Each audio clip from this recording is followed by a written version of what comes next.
Hello students, I am Professor Parlekar Amruta. I have teach supply chain management. Okay, supply chain management हा subject माझ्याकडे दिलेला आहे, तर तो आपण पाहणार आहोत. बघा, first introduction supply chain management म्हणजे काय त्याचं. त्यामध्ये बघा, in today is or e commerce and globalization business are competitively driven to expect time delivery of goods and services to the right person and in the right quantity and the right places.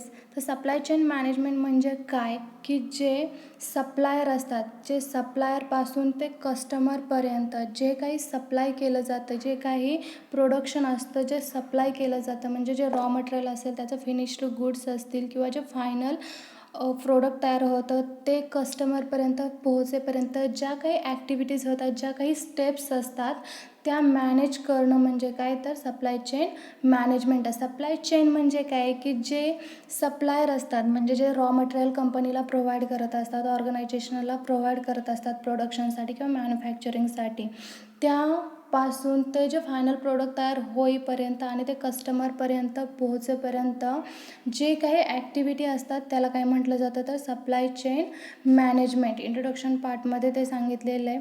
त्यानंतर बघा पुढे सांगितलं definition. Supply chain management is the systematic and strategic coordination of various business functions and the tactics across them within the supply chain of a particular company. Okay, बघा डेफिनेशनमध्ये पण तेच सांगितलेलं आहे. जे काही तुमचं प्रोडक्शन तयार होत असतं, जे काही प्रोडक्शन तुमचं फायनल प्रोडक्शन करायचं तयार करण्यासाठी जे काही तुम्हाला रॉ मटेरियल लागत असतो तो सप्लायर तुम्हाला प्रोव्हाइड करत असतो, म्हणजे जी कंपनी असेल, ऑर्गनायझेशन असेल त्यासाठी, बरोबर. मग ते सप्लायरपासून जे सप्लायर आणि लास्टला कोण असतो, तर कस्टमर, यांच्यामध्ये जे काही चेन असते, ज्या काही ॲक्टिव्हिटी होत असतात, जे काही स्टेप्स असतात त्याला काय म्हटलं जातं, तर सप्लाय चेन मॅनेजमेंट. म्हणजे त्यांचं जे काही मॅनेजमेंट केलं जातं त्याला म्हटलं जातं सप्लाय चेन मॅनेजमेंट. मग त्यामध्ये सप्लायरपासून रॉ मटेरियल असतं, फिनिश्ड गुड्स असतो, त्यानंतर फायनल प्रोडक्ट तयार झाल्यानंतर, आता फायनल प्रोडक्ट तयार झाल्यानंतर ते कस्टमरपर्यंत डिरेक्टली पोहोचू शकत नाही, तर त्यासाठी आपल्याला ट्रान्सपोर्ट वगैरे याचं जास्त हेल्प घ्यावी लागते, बरोबर. म्हणजे जे raw material, finished product, final product, distributor असेल, डिस्ट्रीब्युटरपासून जे काही मॉल्स वगैरे असतील त्या मॉल्समध्ये, त्यानंतर तिथून कस्टमरपर्यंत पोहोचेपर्यंत हे जे काही 4-5 जे काही चेन्स आहे, म्हणजे 4-5 स्टेप्स आहेत, त्याला काय म्हटलं जातं, तर सप्लाय चेन मॅनेजमेंट म्हटलं जातं, बरोबर. फॉर एक्झाम्पल घ्या, एखादी बॉटल, आपल्याला बॉटल मॅन्युफॅक्चरिंग करायची आहे आणि ते प्रोडक्ट आपल्याला कस्टमरपर्यंत पोहोचवायचं आहे, तर त्या बॉटलसाठी लागणार आपल्याला प्लास्टिक असेल, जे रॉ मटेरियल लागणार आहे, बरोबर. म्हणजे प्लास्टिक हे रॉ मटेरियल असेल, ते रॉ मटेरियल काय करणार, कंपनीला आपण सप्लायर काय करणार, तो प्रोव्हाइड करणार, बरोबर. मग कंपनी त्याच्यावरती काय करणार, मॅन्युफॅक्चरिंग करणार, बरोबर. ते बॉटल वगैरे सगळं तयार करणार, त्यानंतर त्या बॉटलची पॅकिंग वगैरे होणार, म्हणजे फिनिश्ड प्रोडक्टपासून फायनल प्रोडक्ट तयार होणार, त्यानंतर बॉटल्स वगैरे तयार झाल्यानंतर त्याच्या पॅकिंग वगैरे झाल्यानंतर त्यानंतर ट्रान्सपोर्टेशनमध्ये डिस्ट्रीब्युटरपर्यंत पोहोचवायचं, डिस्ट्रीब्युटर कोणापर्यंत पोहोचवणार, मॉल्सपर्यंत पोहोचवणार, किंवा मॉलमधून ते कस्टमर काय करणार, त्याचं पर्चेसिंग करणार. म्हणजे जे फायनल प्रोडक्ट कस्टमरपर्यंत पोहोचेपर्यंत जे काही स्टेप्स आहेत त्या स्टेप्सचं जे काही मॅनेजमेंट केलं जातं किंवा जे मॅनेज केलं जातं त्याला काय म्हटलं जातं, तर सप्लाय चेन मॅनेजमेंट म्हटलं जातं. ओके, बघा आता सप्लाय चेन मॅनेजमेंटची ऑब्जेक्टिव्ह पाहिजेत आपल्याला. पुढच्या स्लाइड्समध्ये बघा, objective of a supply chain management. आता हे सप्लाय चेन मॅनेजमेंट का केलं जातं किंवा त्याची उद्दिष्टे काय आहेत किंवा त्याचे ऑब्जेक्टिव्ह काय आहेत ते आपल्याला पुढं पाहायचे. त्यामध्ये फर्स्ट सांगितलं आहे सर्व्हिस ओरिएंटेशन, सेकंड सांगितलं आहे सिस्टीम ओरिएंटेशन, थर्ड सांगितलं आहे कॉम्पिटिटिव्हनेस अँड इफिशियन्सी, फोर्थ सांगितलं आहे मिनिमायझिंग द टाईम, त्यानंतर पुढचं 5 सांगितलं आहे minimizing work in progress, next सांगितलं आहे improving pipeline visibility, 7 improving visibility demands, 8 improving quality. ही 8 ऑब्जेक्टिव्ह सांगितलेत. बघा आपण ते एक सविस्तर पाहूया. फर्स्ट बघा, सर्व्हिस ओरिएंटेशन. ओके, तर सप्लाय चेन मॅनेजमेंटचं मेन ऑब्जेक्टिव्ह काय सांगितलं, तर सर्व्हिस ओरिएंटेशन. म्हणजे काय, तर सप्लाय चेन मॅनेजमेंट केलं जातं कशासाठी, तर सर्व्हिस ओरिएंटेशन, म्हणजे कस्टमरपर्यंत जे फायनल प्रोडक्ट पोहोचवेपर्यंत हे सप्लाय चेन मॅनेजमेंट चालतं, बरोबर. म्हणजे सर्विस प्रोव्हाइड करणं हे एक त्यांचं काय आहे, मेन फंक्शन आहे किंवा मेन ऑब्जेक्टिव्ह आहे, बरोबर. म्हणजे सप्लायर जे काही रॉ मटेरियल तयार करतो किंवा रॉ मटेरियल प्रोव्हाइड करतो ते कशासाठी, तर फायनल प्रोडक्ट तयार करण्यासाठी. आणि फायनल प्रोडक्ट तयार झाल्यानंतर ते कंपनीमध्ये तसंच ठेवून चालणार आहे का, तर नाही आहे. ते काय करायचं, कस्टमरला प्रोव्हाइड करायचं किंवा कस्टमरच्या जे काही नीड असतील त्या नीड त्यांच्या काय करायच्या, सॅटिस्फाय करायच्या. म्हणजे ते एक सर्व्हिस ओरिएंटेशन आहे. सप्लाय चेन मॅनेजमेंट हे काय, एक सर्व्हिस ओरिएंटेशन आहे, म्हणजे सर्व्हिस प्रोव्हाइड करतं. त्यानंतर पुढं सिस्टीम ओरिएंटेशन, ती एक सिस्टीम आहे. तुम्हाला मग सांगितलं की ती सिस्टीम आहे. सिस्टीम कशी आहे बघा, सप्लायर रॉ मटेरियल कोणाला प्रोव्हाइड करणार, कंपनीला. कंपनी काय करणार, त्याचं फायनल प्रोडक्ट तयार करणार. आणि फायनल प्रोडक्ट तयार केल्यानंतर कंपनी ते फायनल प्रोडक्ट काय करणार, डिस्ट्रीब्युटरला देणार, बरोबर. आणि डिस्ट्रीब्युटर काय करणार की ते विविध प्रकारचे मॉल्स असतात किंवा कस्टमरपर्यंत ते डिस्ट्रीब्यूट करणार, बरोबर. म्हणजे ते काय सिस्टीम आहे, म्हणजे सिस्टीम ओरिएंटेशन. बघा त्याच्यामध्ये सांगितलं, system orientation is the existence of any supply chain due to cooperation and coordination is the main gain of a supply chain. Okay. त्यानंतर पुढचं सांगितलं आहे कॉम्पिटिटिव्हनेस अँड इफिशियन्सी. त्याच्यामध्ये एक इफिशियन्सी आहे, बरोबर. इफिशियन्सी ते एक इफेक्टिव्ह वर्क आहे, बरोबर. म्हणजे कंपनीचे जे सप्लायर असतील किंवा सप्लायरपासून ते कस्टमरपर्यंत ज्या काही स्टेप्स असतात त्या कशा असतात, इफेक्टिव्ह असतात. त्यानंतर पुढचं सांगितलं आहे मिनिमायझिंग द टाईम. आता हे तर तुम्हाला माहितीच असेल, मिनिमायझिंग द टाईम म्हणजे सप्लाय चेन मॅनेजमेंट केलं जातं कशासाठी, तर कमीत कमी टायमिंगमध्ये त्या ज्या काही प्रोडक्शन असेल ते कंपनीचं प्रोडक्शन कस्टमरपर्यंत पोहोचवण्यासाठी. बघा त्याच्यामध्ये काय सांगितलं आहे, efficient supply chain is an organisation reduce the time require for converting orders into cash so there is a minimal time lag and increase to productivity of the organisation. म्हणजे जे काही कमीत कमी खर्च असेल या प्रोसेससाठी येणारा किंवा प्रक्रियेसाठी येणारा, त्याच्यासाठी काय केलं जातं, तर हे मॅनेजमेंट केलं जातं. म्हणजे कमीत कमी खर्चामध्ये, समजा एखादं एक्झाम्पल घ्या. For example Flipkart. तुम्ही जर एखादी ऑर्डर प्लेस करता, बरोबर. तुम्ही एखादी ऑर्डर प्लेस केल्यानंतर तुम्हाला ती ऑर्डर म्हणजे जे काही तुम्ही प्रोडक्ट परचेस करायचं तुम्हाला, तर ते प्रोडक्ट परचेस करताना तुम्हाला ती ऑर्डर दिल्यानंतर ते प्रोडक्ट 1-2-3 दिवसात किंवा 1-4 दिवसात येणं तुम्हाला म्हणजे एक्सपेक्ट असतं, बरोबर.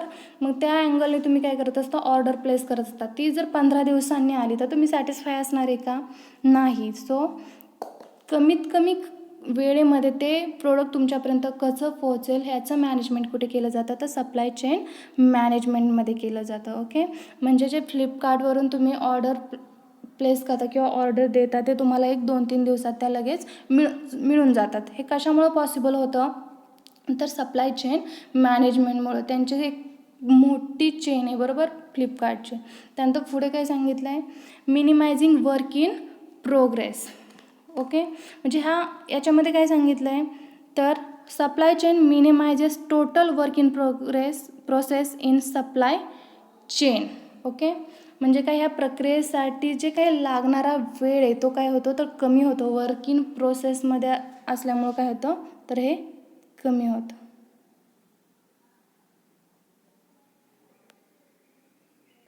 बघा, वर्क इन प्रोसेस म्हणजे जे काही प्रोसेस आहे, ही जी मोठी प्रोसेस आहे, या प्रोसेसमध्ये लागणारा वेळ काय होतो, तर कमी होतो. मॅनेजमेंट केल्यामुळं काय होतं, जे सप्लायरपासून जे फिनिश्ड गुड्स असतील किंवा जे काही फायनल प्रोडक्ट असेल, डिस्ट्रीब्युटर्स असतील आणि कस्टमर असेल, अशी चेन आहे, बरोबर. Supplier, finished product, final product, त्यानंतर डिस्ट्रीब्युटर अँड कस्टमर किंवा मॉल्स वगैरे असतील, बरोबर. ही जी काही चेन आहे, ह्या ज्या काही स्टेप्स आहेत त्यासाठी लागणारा वेळ काय होतो, कमी होतो, हे सप्लाय चेन मॅनेजमेंट केल्यामुळं. त्यानंतर पुढचं काय सांगितलं आहे बघा, improving pipeline visibility. Efficient supply chain improve the visibility of each one of the activity of the supply chain by each one of the partner. म्हणजे काय होतं, तर विजिबिलिटी इम्प्रूव्ह होते, बरोबर, सप्लाय चेन मॅनेजमेंटमुळं. आपण पहिल्यापासूनच पाहिलं ते एक सर्व्हिस ओरिएंटेशन आहे, सिस्टीम ओरिएंटेशन आहे, कॉम्पिटिटिव्हनेस आहे, इफिशियन्सी आहे, मिनिमायझिंग द टाईम. म्हणजे ह्या सगळ्या गोष्टींमुळं काय होतं, तर इम्प्रूव्ह विजिबिलिटी होते. त्यानंतर पुढचं 7 सांगितलं आहे, इम्प्रूव्हिंग विजिबिलिटी डिमांड. आता याच्यामध्ये काय सांगितलं आहे बघा, efficient supply chain improve visibility of demand by each one of the partners. आता ही सप्लाय चेन मॅनेजमेंट असल्यामुळं, ह्याच्यामध्ये व्यवस्थित मॅनेजमेंट केल्यामुळं काय होतं, तर जे काही प्रोडक्शन असतं कंपनीचं, जे फायनल प्रोडक्शन असतं त्याच्या डिमांड्स काय होतात, इन्क्रीज होतात. बरोबर, डिमांड्स इन्क्रीज होतात.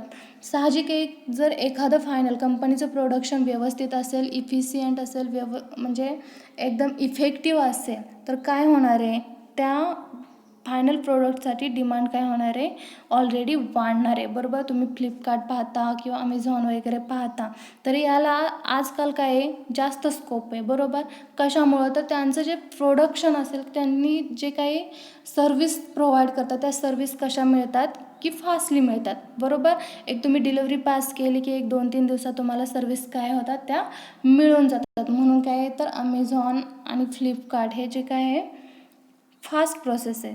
त्यानंतर पुढं काय सांगितलं आहे, improving quality. Efficient supply chain management help in improving the quality of operation of the organization.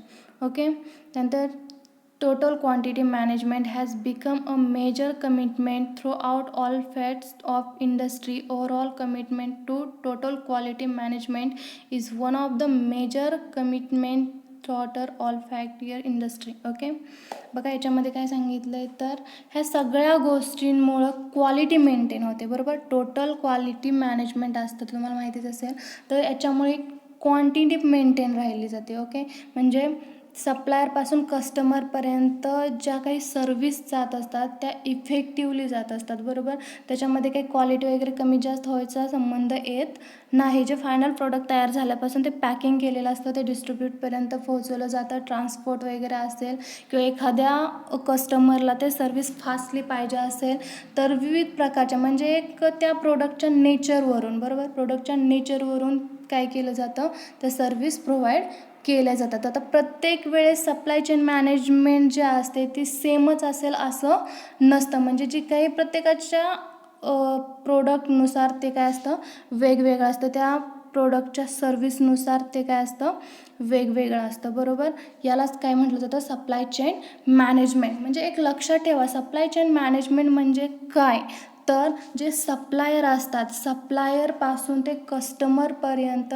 जे काही तुमचं फायनल प्रोडक्शन तयार झाल्यापासून कस्टमरपर्यंत पोहोचेपर्यंत ज्या काही स्टेप्स असतात, म्हणजे रॉ मटेरियल असेल, फिनिश्ड प्रोडक्ट तयार करण्यापासून फायनल प्रोडक्ट तयार झाल्यानंतर डिस्ट्रीब्युटरला पोहोचल्यानंतर डिस्ट्रीब्युटरपासून कस्टमरपर्यंत पोहोचवण्यापर्यंत ज्या काही स्टेप्स आहेत त्याला काय म्हटलं जातं, तर सप्लाय चेन मॅनेजमेंट म्हटलं जातं. मग त्याचे आपण ऑब्जेक्टिव्ह पाहिले आहेत की कशासाठी ते केलं जातं. त्यामध्ये काय होतं, तर सर्व्हिस ओरिएंटेशन, म्हणजे ते प्रोडक्टचे प्रोडक्शन असेल किंवा जे सर्विस असेल ती सर्विस व्यवस्थित दिली जाते. सिस्टीम आहे, ती एक प्रकारची सिस्टीम आहे, इफेक्टिव्ह आहे, मिनिमायझिंग द टाईम आहे, म्हणजे कमीत कमी टायमिंगमध्ये तुम्हाला ते प्रोडक्ट मिळालं जातं. त्यानंतर वर्क इन प्रोग्रेस असेल, इम्प्रूव्हिंग पाईपलाईन विजिबिलिटी असेल, डिमांड इन्क्रीज होत असते आणि इम्प्रूव्हिंग क्वालिटी काय होत असते, इम्प्रूव्ह होत असते. थँक्यू.